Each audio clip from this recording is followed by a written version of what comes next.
Hello, and thanks very much for inviting me along there today to be with you in Perth. I'm very sorry that I was unable to make it, and I'm not there in person due to the pandemic. As it is, I'm stuck here in Brisbane. The conference was one I'd been hugely looking forward to attending, not least because I was going to be there with my research partner and wife, Alex Haslam, whose work you're going to hear a lot about today. Nevertheless, I hope that we will get there at some point in the future, and I will be online at the end of the talk to answer any questions that you might have. In the meantime, I hope you find the talk interesting, stimulating, and it gives you food not just for thought, but for action after the event, because I think what we're talking about today, the issues that we're going to be grappling with, are hugely important, not just for men's sheds, but for Australia and Australians in general, and for the health of all of us. So I hope very much that you enjoy the talk, and I look forward to talking afterwards.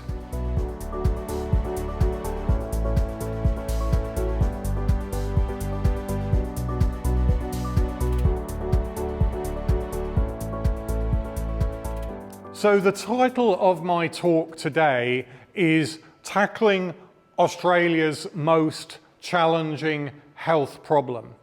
Why men's shed are an important part of the solution.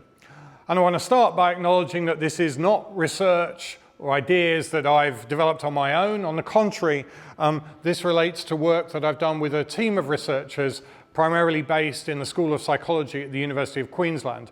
That team's led by Alex Haslam and Tegan Cruers, but also involves Yolanda Yeton and Jen Dingle. And as we go through the talk, I think it'll be very clear what their contribution has been to this research, and indeed that contribution is massive. It's set out in this book, which I'm going to talk about quite a lot, and from which the title slide is taken, the image in the title slide is taken, The New Psychology of Health, published just a couple of years ago. And what I would say to start with is if you want to find out more about the things that I'm talking about today and get more of the background data and ideas and theory and so on, then please you buy that book and read it and kind of devour it, because there's a lot of material in there and it relates to many more issues than I'm going to have time to talk about today. Nevertheless, what I hope to do today is to give you an introduction to the realities of health and the very particular ways in which group-based activity feeds into them. Group-based activity of a form which is really epitomized by what happens in men's sheds. To start, though, and to, if you like, set the scene for what I'm going to be talking about, let's start with an exercise. And what I want you to do in this exercise is to think about factors, a range of factors that are important for health. There are 11 of these I'm going to put up on the screen in turn. And what I want you to think about is how important are these things for health?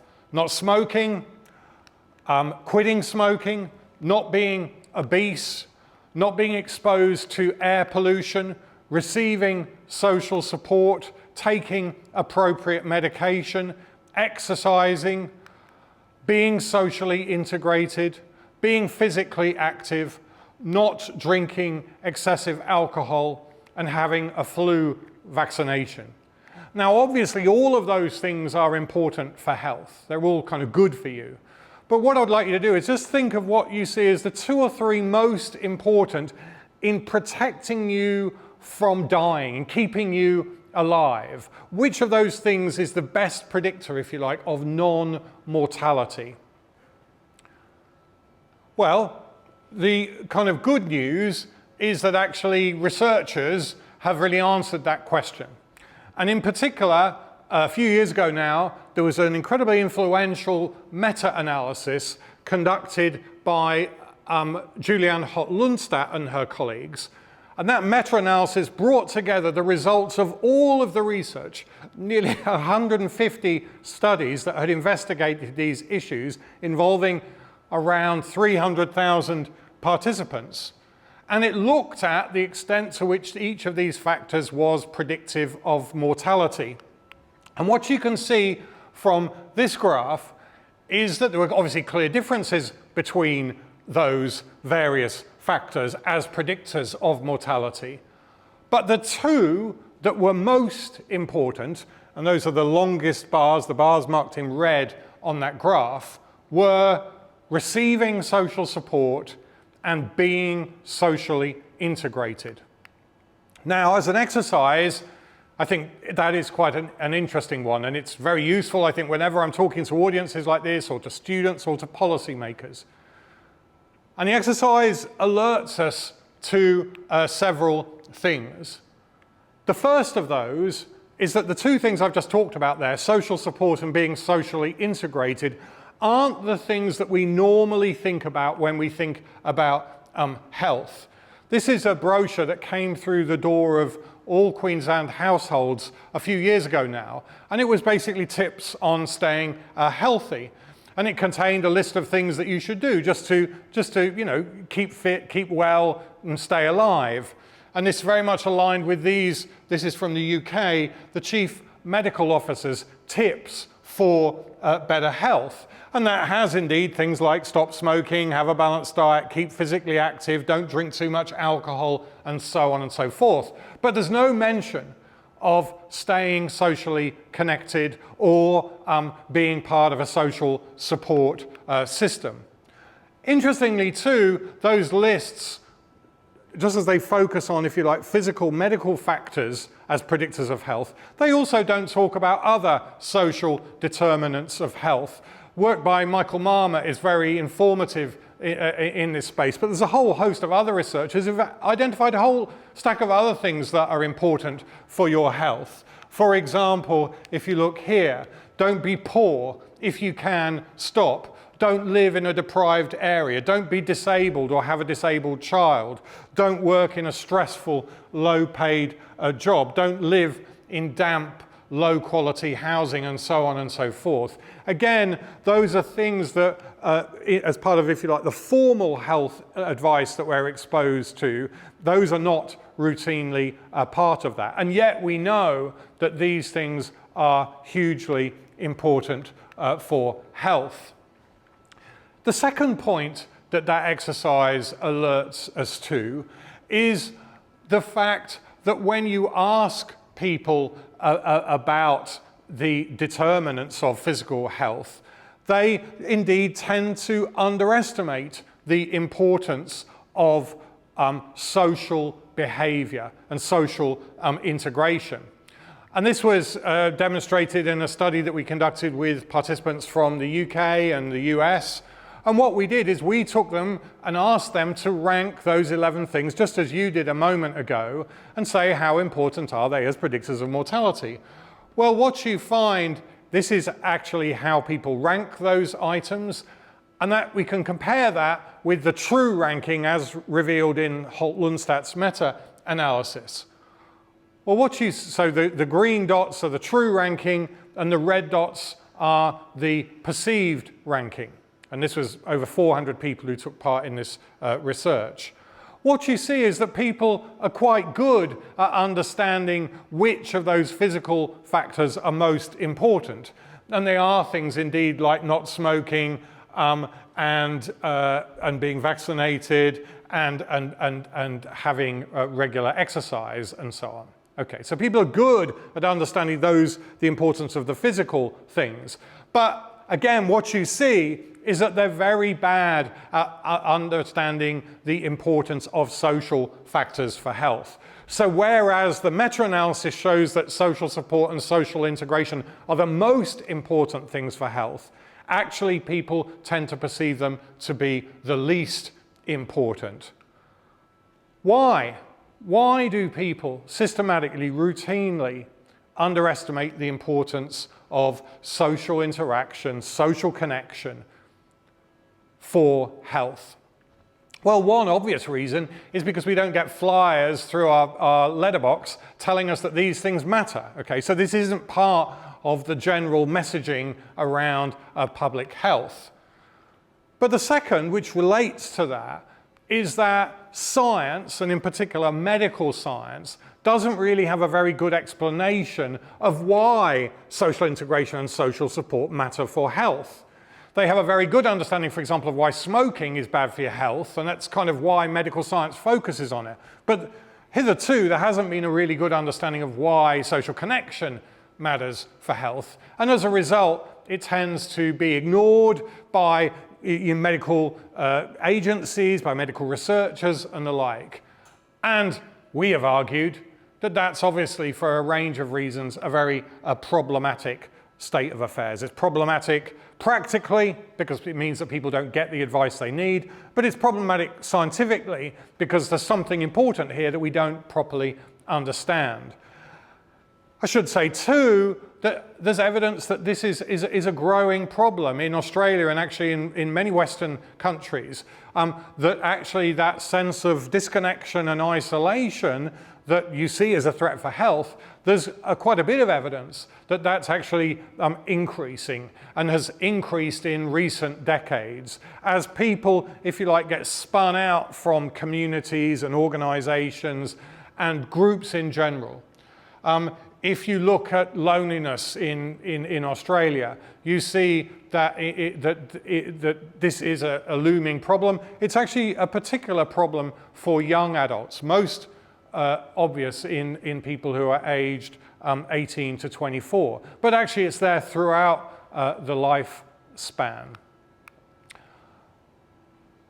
So this problem of like why social support, why social integration matters for health is something that we in recent years have really applied ourselves to trying to get to grips with. And the answers that we provide to the sort of scientific questions that exist in this space are, as I've said already, summarized in this book, The New Psychology of Health. And what that really sets out is an approach to health that we refer to as the social identity approach. In the book, we present a sort of an integrated analysis of a range of health-related conditions and phenomena. So stigma, stress, trauma, aging, depression, addiction, eating behavior, brain injury, pain, and so on and so forth. So the approach is an attempt to have an integrated understanding of a whole range of social issues. And indeed, the things I'm going to be talking about today are really germane to a range of health conditions. And what I hope to suggest to you and convince you of is that this way of thinking about health helps us to join the dots across those different conditions. So the obvious question then is, what is this approach? Well, it's called the social identity approach because it centers on a core construct, which is the construct of social identity. Social identity research starts from the premise that humans are social animals. What that means is that we live, and indeed have evolved to live, in social groups. So here, ethnic groups, religious groups, sporting groups, family groups, work groups, interest groups, okay? As a species, we are at our best in group context because in a very real sense, that's what we were designed for. Those, if you like, we were not evolved for isolated living. No, we're a social species that is designed, has evolved to function in and for groups. And again, if I, just as a very simple point, if you take any single person, you take me or Milo here is doing the filming or my colleagues and say, when do you see those people at their best?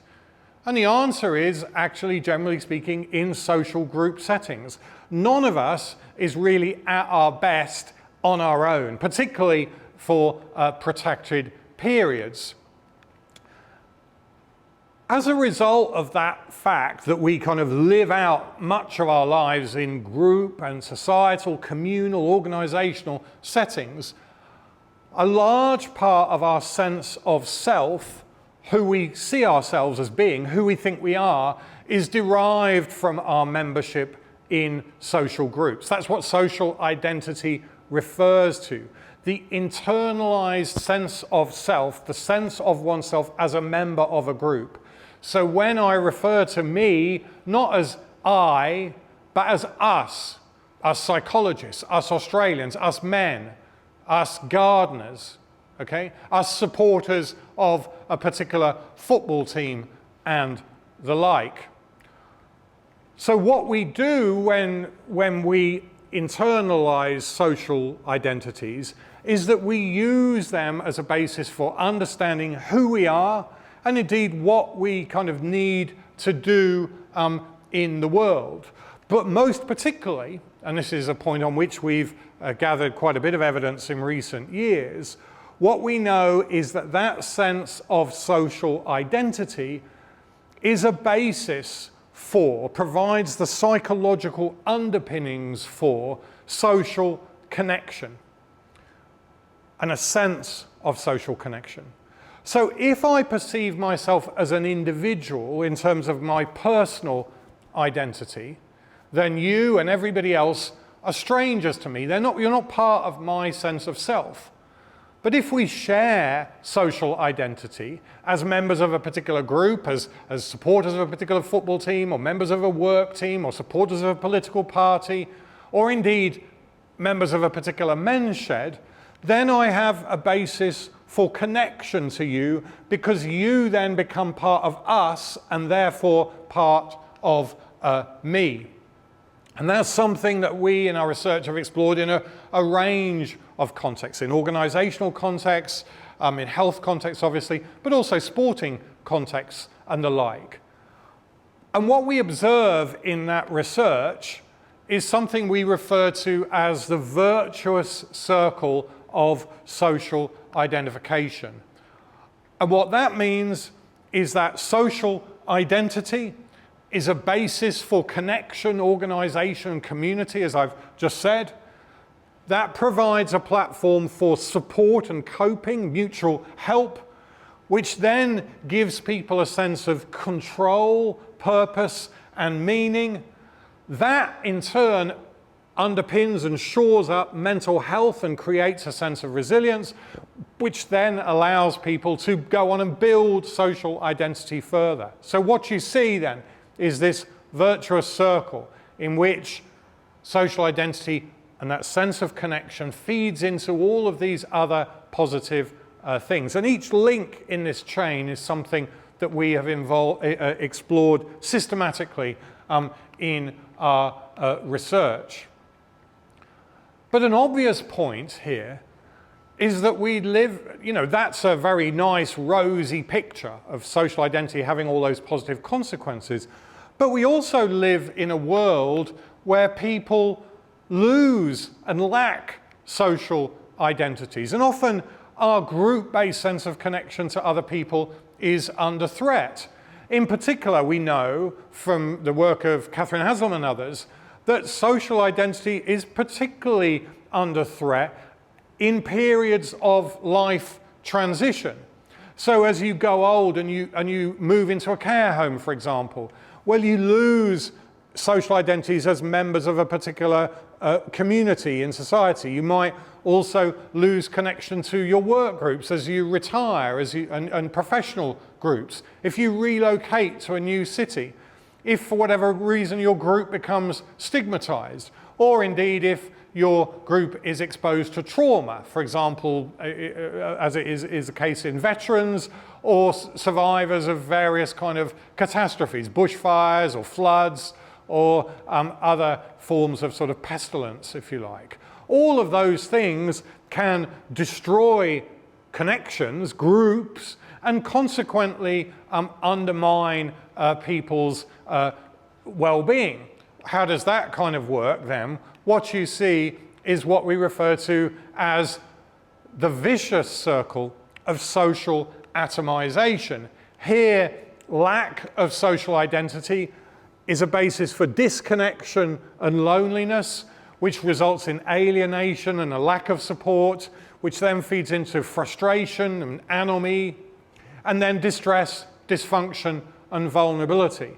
And we know too from lots of our research that, again, that is a gateway to a lot of health and mental health problems. That sense that you're spun out, is very disorienting at best, but at worst it can lead to paranoid ideation. It can lead to depression, anxiety, chronic stress, and the like. Now, that's, if you like, the theory and the arguments. What's the kind of evidence that supports it? Well, actually, there's really now mountains of evidence that speaks to these ideas. But just to give you a taste of what that evidence looks like, I kind of want to set out a couple of, I think, key studies that are really germane, I think, to the things that we're going to be exploring today. The first is a longitudinal study of the relationship between group membership and depression amongst people who are aging in the United Kingdom. And what we were looking at here, and this research was led by Tegan Cruers, was relapse after an episode of depression.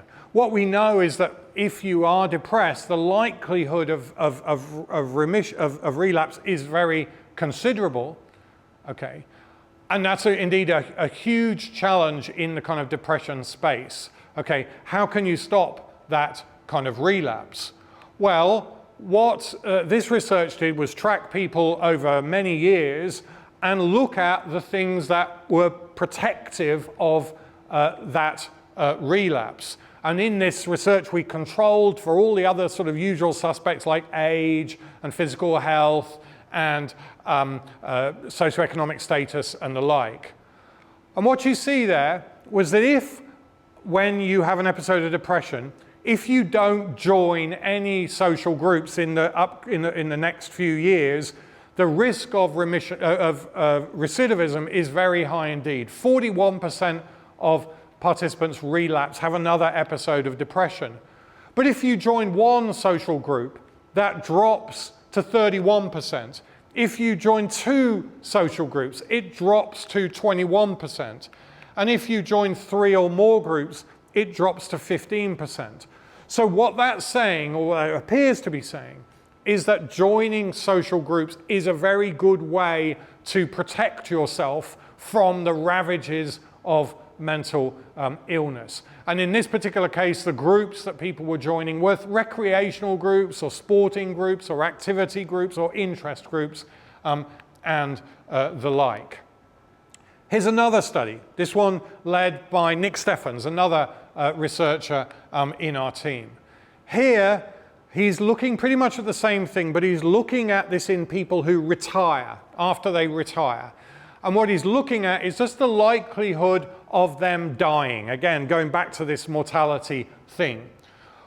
Well, if when you retire, you lose 2 valued group memberships, as often people do. For example, you might lose membership of a work team, you might lose membership of your profession, and that's the net outcome of your retirement. You just lose 2 group memberships.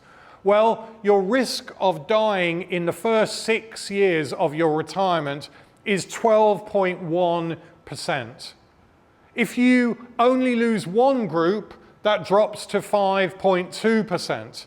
If you have a net 0 gain, you don't lose any, you don't gain any, it's just 2%.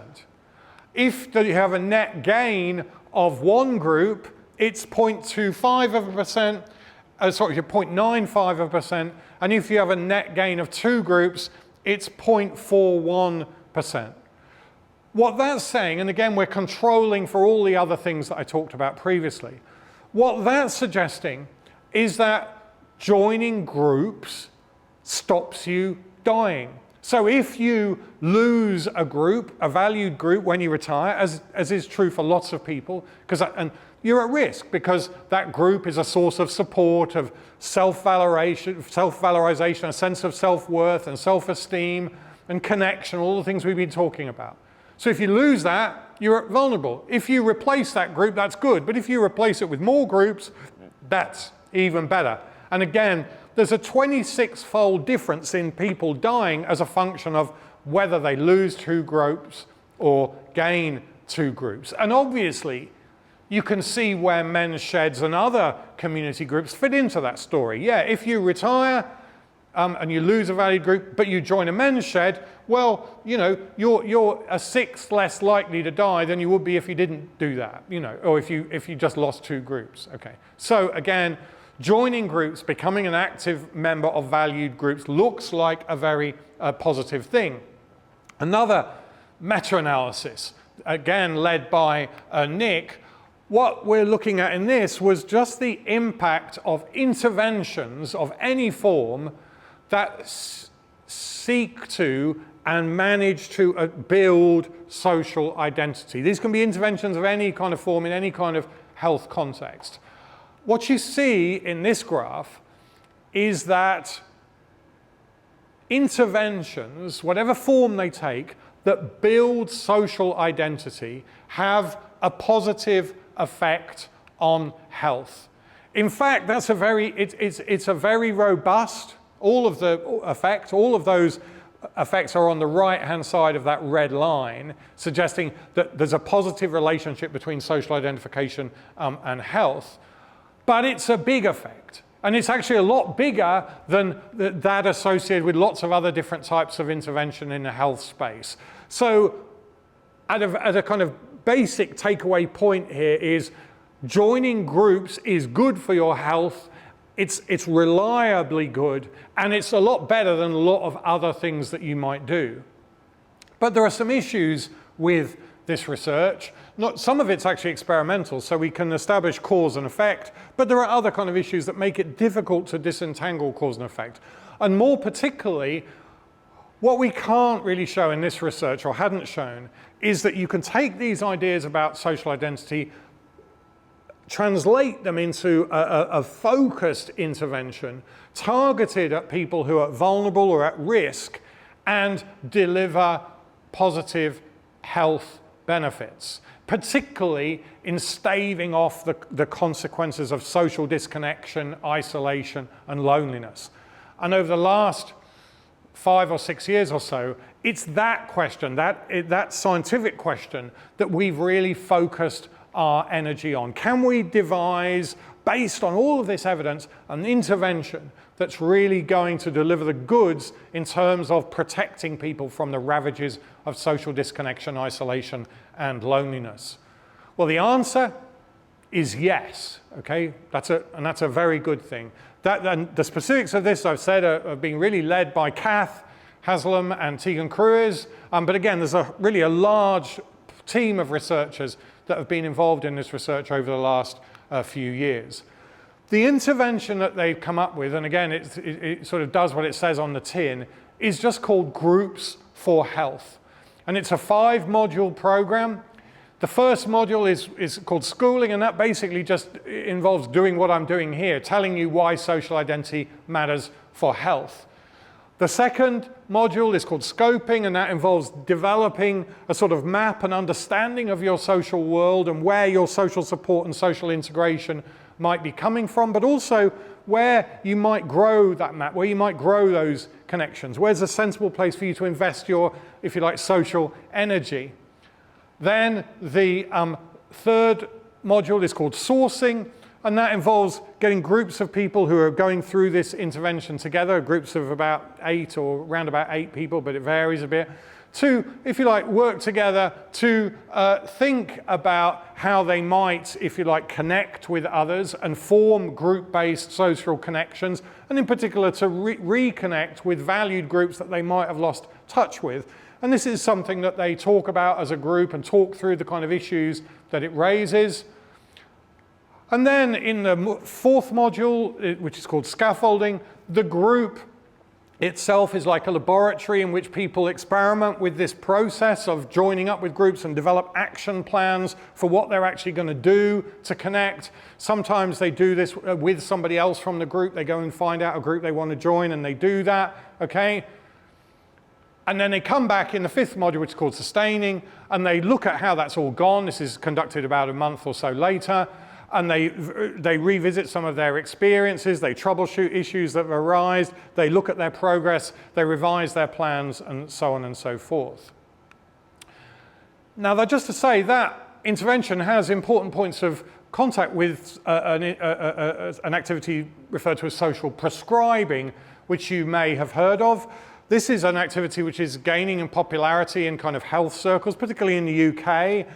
And that's recognizing that in the health system, if you go and see a GP, for example, typically they're going to prescribe a drug. They're going to say, well, you've got some problem, go and take this medicine and you'll get better. But there's increasing recognition there's a lot of problems of the form that I've been talking about today, like social disconnection, that you can't really treat with a drug. So what do? You say, well, you socially prescribe. You say, well, I think you should maybe go and engage in some sort of social activity. And I think that basic insight is a good one, but there's quite a bit of evidence that while social prescribing can work, its effects are a bit mixed. And part of that reason for that, we argue, is it's not as tightly structured or rationalized or targeted as Groups for Health. Again, the steps that we go through in Groups for Health are designed to address the specifics of each individual's group life and to really get to grips with their social world and their social network and to help them engage with that in a way that just a kind of an off-the-peg thing, well, why go and join a book club or go and join a football group, isn't necessarily going to work. So, does Groups for Health work? Well, what I'm going to take you through reasonably quickly are three phases of clinical trial that we've conducted. And those phases correspond to the standard phases of clinical trials that you would go through for any health intervention, be it a pharmaceutical solution or some other kind of therapy of some form. The first was a proof of concept trial in which vulnerable young adults with at least mild depression were assigned to a group for health condition where they went through the intervention or to a matched control. The results of that were published about 5 years ago now. And what you see in the data is that indeed Groups for Health was successful in reducing depression, reducing anxiety, reducing stress, reducing loneliness. It also increased life satisfaction and self-esteem. But what's really interesting is if you look at the data 6 months after the intervention. Recall that I said a huge problem in the depression mental health space is this one of recidivism, the idea that people get treated, they get better, but then their problems reoccur. Well, what you see in Groups for Health, at least in this first trial, is that actually the benefits of the intervention are sustained not just to the end of the treatment, but 6 months later. And in fact, if anything, not only are they sustained, but actually people continue to get better. Okay, now that's a sharp contrast with other interventions. If you stop your cognitive behavior therapy or you stop your antidepressant, then typically the problem reemerges. But that doesn't appear to be the case with Groups for Health. Why? Well, the reason we argue is because when you repair people's group-based social connections, you repair them as human beings. And what you're doing then is helping them to rediscover their basic sociality. You're helping them to rediscover the basic source of our well-being, of mental health, which is group memberships. So again, if you go off and join a men's shed and you enjoy being in that men's shed and you have a good time there, that's going to be good for you. But of course, the point about a men's shed, as distinct from a pill, is that a men's shed is self-sustaining. As a group, you don't just get to the end of some sort of treatment of some form and say, okay, we're going to disband. No, it's there for the future. So again, it's a long-term, sustainable solution that deals with the basic building blocks of human psychology and the human condition. Okay, and importantly too, all of those benefits were significantly greater than those which we saw in the matched no treatment control. But that's the first phase trial. The second phase trial involves a randomization. This is an RCT, a randomized control trial, in which people, again, vulnerable young adults, are randomly assigned to receive either Groups for Health or treatment as usual. That means that whatever the specifics of their conditions, they've got mild depression, they might be taking drugs, they might be getting some other psychological therapy or intervention, but this is what you would normally receive. And of course, the point there is most of those treatments as usual they have positive effects. So again, the purpose of this talk is not to poo-poo everything else that happens. It's just to say, actually, what we're offering is something distinctive that has the potential to deliver more targeted solutions. Well, was that the case? This was published just a year and a half ago now in the top psychology journal in the US, okay? We've got groups for health and we've got treatment for you as usual. Well, what you see there is that groups for health produces a significantly improved benefit in reducing here, this is social isolation. So in those other things, actually, they did have some impact, but not very much. But groups for health, again, does what it says on the tin. It actually helps to tackle the problems of social isolation, social disconnection, which, as I said at the start, are Australia's biggest health problem by some measure and in a totally non-trivial kind of way. Interestingly too, we see that groups for health is as effective at treating depression as all of those other interventions which are specifically designed to deal with depression. But importantly, it also is better at dealing with social anxiety. So those other interventions, treatment as usual, doesn't really help to address problems of social anxiety, but it does help to deal with those things if you are engaging in groups for health. Again, you can see the divergence of the two lines there. So again, insofar as anxiety around joining groups and participating in group life is a major impediment and problem for mental health, that's something that groups for health, joining meaningful social groups and being helped to join those groups, significantly abates. Okay, so we've done the match control trial, we've done the randomized control trial. A phase 3 trial involves comparing an intervention, in this case groups for health, with the gold standard treatment currently available to people suffering from a particular condition. That's indeed, so a phase 3 trial, the logic here again is what you see in standard clinical trials. Well, in this case, the gold standard is group-based cognitive behavior therapy, a psychotherapy that actually people go through as a group. It's kind of interesting just to note that that is quite an effective intervention, as we're going to see, but actually one of the reasons is precisely because it centers on building a group of people who go through the treatment together. So even this intervention has a strong social identity component. But again, the question here is, how does groups for health compare against it? Okay, just to say at the start that we were very fortunate to receive funding for this trial from Rotary Health, for which we're very grateful, and without which we wouldn't have been able to do this research. But we got 174 young people with a history of mental health and problems, and in particular depression, and assigned them randomly to one of these two conditions. Well, what did we find? Start with depression. What you see is that groups for health was extremely beneficial in reducing participants' depression over time. And indeed, that was sustained at a 12-month follow-up, the benefits, as we'd seen in those earlier trials. Actually, though, that was the same was true for group-based CBT. They were almost identical in their impact, these two programs, and that the benefits of both of them were sustained over time too. But remember that the primary focus of Group for Health is not depression, it's actually social connection and loneliness. So how did it go in tackling that issue? Well, what we see there is again that the benefits of Groups for Health are significant and they're sustained over time, but that when you get to that 12-year follow-up, actually Groups for Health is delivering sustained benefits in a way or to a greater extent than is true for group-based CBT.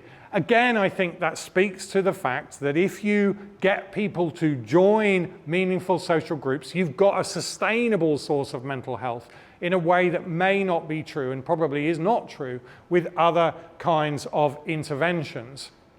But there's one other really interesting thing about this last trial, which is that we started it before the COVID-19 pandemic. So what's interesting about that is that it allows us to look at the impact of this intervention in the context of a natural threat to people's mental health. We're very well aware of the fact that COVID has really struck at the heart of people's social connections. It's made it hard for people to maintain group-based connections, either because they have family or friends or colleagues interstate, they can't travel, or they're in lockdown, or whatever it may be. So people are really stressed and under duress and very anxious. That comes through in lots of data. So you might imagine then that people who are vulnerable are really going to feel the pinch under those circumstances. And the question for us is, okay, well, we've got these people who are going through these two interventions. How do they fare? Well, what you see in the data is that the people who were going through groups for health were protected from the ravages of the pandemic and its impact for their mental health in a way that was not so true for people who are going for group-based CBT.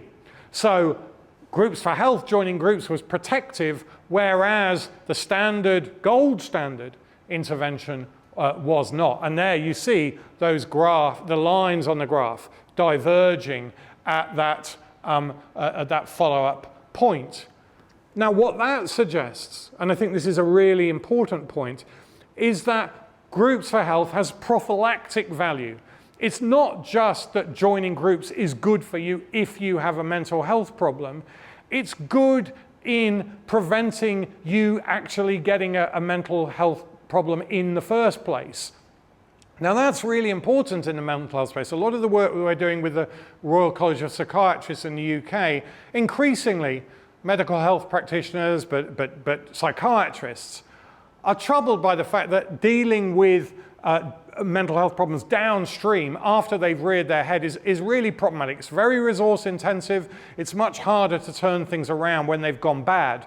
So the attention, and there's a real, I think, move to focus attention upstream on the things that you can do to stop mental health problems arising of many, many different forms. And what this research suggests is that investing in social group connections and helping people to make those connections is a really, really good investment because it has and builds in that protective function. So again, I would say, yeah, look, if you have a mental health problem, yeah, go and join a social group, go and join a men's shed or a sporting team. And if you know somebody who's in that situation, try and help them to do that, absolutely.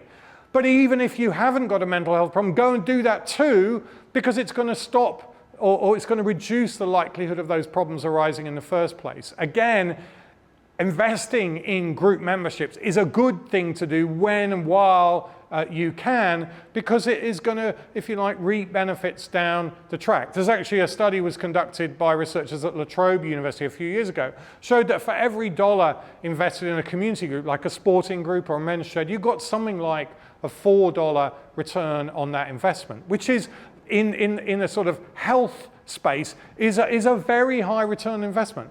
Most health interventions have a significant financial return. But if you take investments in diabetes, for example, you invest $1, you get about $2 back. That's a really good investment to make. But what we're saying is investing in groups like men's sheds, like other community groups, is at least as good, if not a better kind of investment to make. And I think that's a really important message. Obviously, not just for people who are members of the group, but for policy makers, for health professionals, for practitioners and agencies, and the like. So, we've done those 3 phases of trials. What we're doing now and what we're starting to do is more kind of moving towards a phase 4 trial. And that involved looking at the impact of groups for health in the community, in community settings where it's delivered not by people like us, but actually just everyday practitioners. And there's a program called Ways to Wellness that's being led by our colleague Jen Dingle at UQ, but delivered in the Mount Gravatt area of Greater Brisbane. And what that does is look at the impact of groups for health as an intervention to tackle loneliness alongside social prescribing, which I've already kind of talked about. Looking at how groups for health can become part of social prescribing and therefore ensure that we get better kind of traction on that. That research it's kind of in its infancy, but it's ongoing. But at the moment too, we're also trying to get funding to secure a kind of larger cross-Australia trial of groups for health as part of that kind of intervention. Again, providing structured ways to help people connect with meaningful groups like men's sheds, but like sporting teams, like books clubs, like theatre groups, and so on and so forth. Okay. I should say too that actually that's proving quite difficult, in part because, again, it speaks to the exercise we had at the start. When people think about health and they think about funding health research, they tend to think about kind of pharmaceutical and biological solutions, not social ones. And that's where most of the sort of health research dollar, if you like, goes. I hope that I've made the case for you that yeah, it's incredibly important to invest in medical research, but it's also important to invest in the sorts of research that we're talking about now. And again, part of the reason why I and my colleagues give these talks is precisely to make it clear why that investment is important and why it's needed. Again, in our experience, that's not a message that's lost on men's sheds organizations or their members or community groups like that. But I know that they, like many other organizations, struggle to get their message out, in part because when they present data on the efficacy of what they do, it's anecdotal or it's qualitatively. What I think, hopefully I've shown you today, is that there's quantitative, hard scientific evidence that speaks to the value of what we do. And I think that generating that evidence is really important scientifically, but also politically, to say, no, this is every bit as important in tackling these really important mental health issues. But let's conclude then by saying, well, what have we kind of pulled all this together? Where have we got to? And you remember when I started, I had those kind of lists of 10 things that health professionals say, or that people in the area of social determinants of health recommend in terms of ways of improving one's health. What are the things that emerge from our research? Well, at the end of the book, we have a list too, and it looks like this. If you feel socially isolated, try to join a group. If you can, join more groups. Try to hold on to positive group memberships, especially if you're going through a challenging time. If you lose membership in an important group, seek out a new one. Invest in groups that are important to you and in groups by which you are valued. Be wary of groups that make unhealthy choices, and so on and so forth. Those are the things that I've been talking about today, and we can see why those things matter. But the obvious point is that that is often easier said than done. It isn't always easy for people to go out and join a book club or a men's shed. They're anxious, they have trepidation, uncertainty, concern of some form. So again, finding ways to help people join those groups and to support them as they do is, I think, really critical. Not least so that we can find the right group, if you like, for everybody. Not everybody wants to join a men's shed. And by the same token, not everybody wants to join a sporting group or a book club or a theatre group or whatever it might be. Okay, actually, there are large numbers of community groups out there, but the real challenge is, if you like, to direct people towards them and to help them engage with them in ways that they're going to find it helpful, meaningful, and pleasant, and if you like, joyous to maintain their membership of. And that's precisely what Groups for Health does, and why we argue an intervention like Groups for Health is really needed. I hope I've convinced you of the importance of the basic message that our research tells us. I hope that I've convinced you of its importance. I hope too that I provided some resources which, if you like, put some flesh on the bone of your own understanding of these things. As I've said, a problem I think in this space is that often all that community groups like men's sheds or sporting groups or other support groups, the problem is that all they have, if you like, to speak to their efforts are stories, qualitative data or anecdotes about that people can say, oh, this was very good for me. I think those things are hugely important.